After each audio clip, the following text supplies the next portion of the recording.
Sus đây ông nó này ơi này đi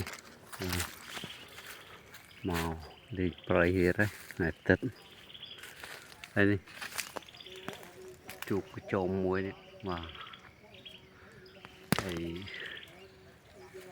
mình mưa chột mưa lần tới một đo cười đi mùi tiết đây và đây nhẹ chặt lỗ cắt thôi để cho mưa này sao trời tàu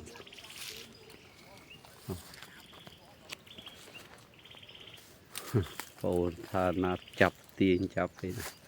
cho mưa cắt vô mũi này xem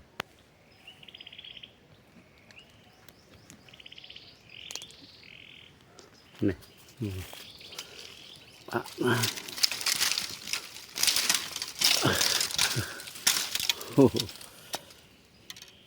đây ta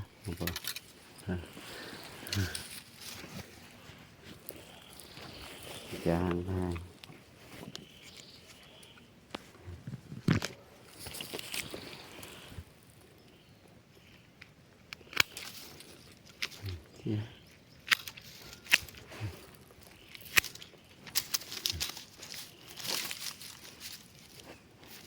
không ồ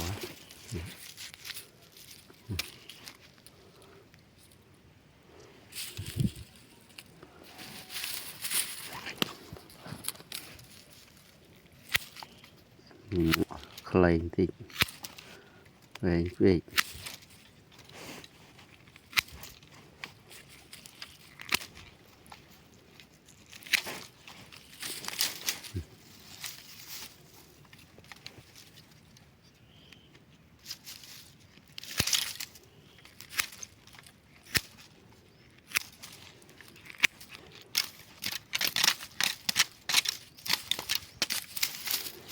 chẳng tới 10 thì quay mồm là tăng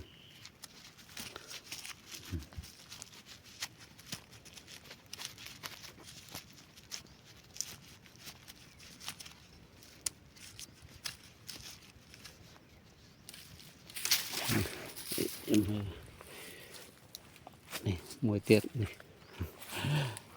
mình cắt hỏi ấy dùm to cầu mô xua này tổng 6 xa ra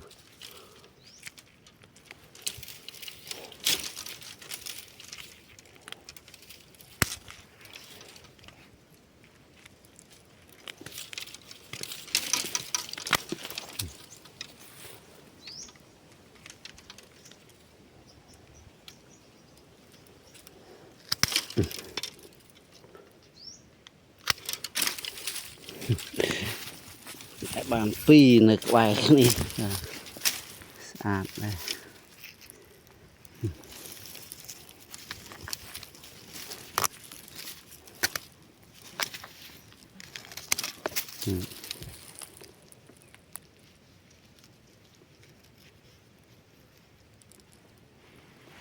nó chạy chu bông bông tê na bắt nó